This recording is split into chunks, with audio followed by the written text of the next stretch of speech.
लिख कर ले लो, सिर्फ कांग्रेस ही है जो बीजेपी को हरा सकती है। यह दावा किया है कांग्रेस सांसद राहुल गांधी ने।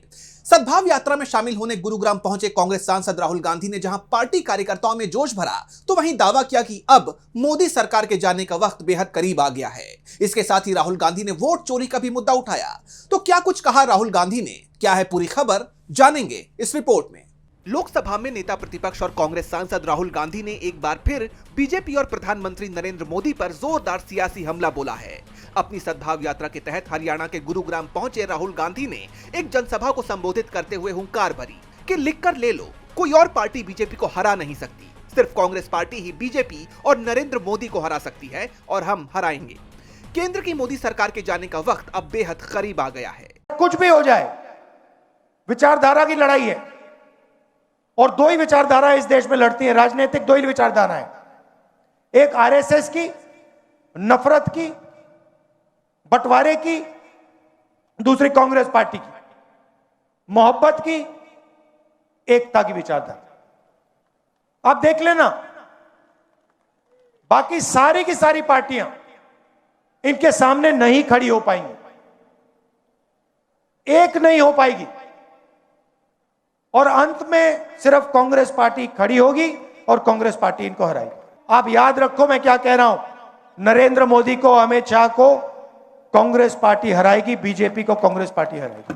राहुल गांधी ने बीजेपी पर सीधे तौर पर वोट चोरी का आरोप लगाया। उन्होंने कहा कि सत्तारूढ़ दल ने देश की संस्थाओं पर आक्रमण किया है और लोकतांत्रिक ढांचे को भारी नुकसान पहुंचाया है।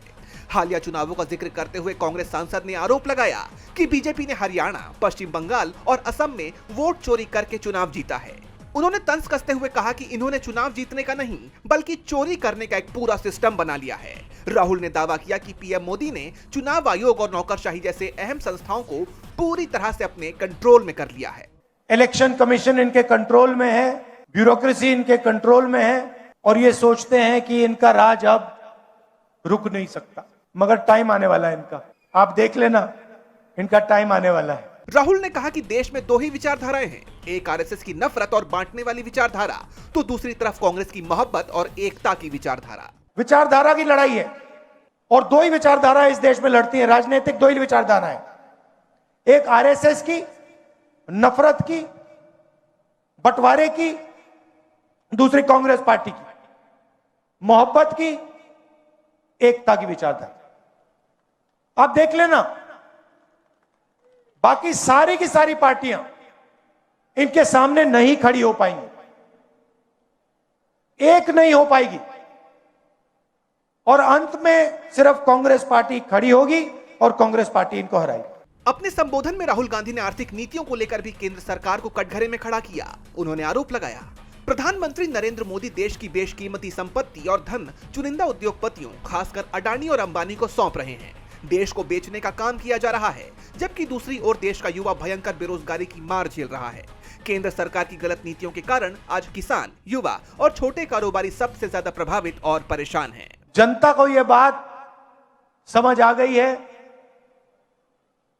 कि नरेंद्र मोदी जी, अमित शाह जी देश को बेचने का काम करते हैं। Airport, ports, infrastructure, power plant, अब निकोबार आइलैंड में मतलब पूरा का पूरा वहां पे बेच रहे हैं अदानी जी को। तो जनता को बात समझ आ गई है, इलेक्शन चोरी होता है और फिर आपका धन आपसे छीना जाता है, अदानी अंबानी को पकड़ाया जाता है। उन्होंने साफ किया कि प्रधानमंत्री और गृह मंत्री भले ही ये सोच रहे हों कि उनका राज हमेशा बरकरार रहेगा, लेकिन यह हकीकत है कि जनता सब समझ चुकी है। उन्होंने चेतावनी दी कि पीएम मोदी चाहे जितनी भी वोट चोरी कर लें, आखिरकार उन्हें देश की जनता के भारी आक्रोश का सामना करना ही पड़ेगा। आप लिख के ले लो, आप लिख के ले लो, ये जो नरेंद्र मोदी है, जो आज हिंदुस्तान के प्रधानमंत्री हैं, ये टिक नहीं पाएंगे क्योंकि जनता में इतना गुस्सा है। आपको जितने इलेक्शन चोरी करने कर लो, मगर अंत में जो जनता की सच्चाई है, जनता में जो गुस्सा है, उसका सामना आपको करना पड़ेगा। और जनता डिसाइड करती है हिंदुस्तान में क्या होगा। आप देख लेना। यानी देखा जाए तो राहुल गांधी ने इस संबोधन में मोदी सरकार को चौतरफा घेर लिया। अब मोदी सरकार इन हमलों का कैसे सामना करती है, ये देखना होगा। डीबी लाइव की रिपोर्ट।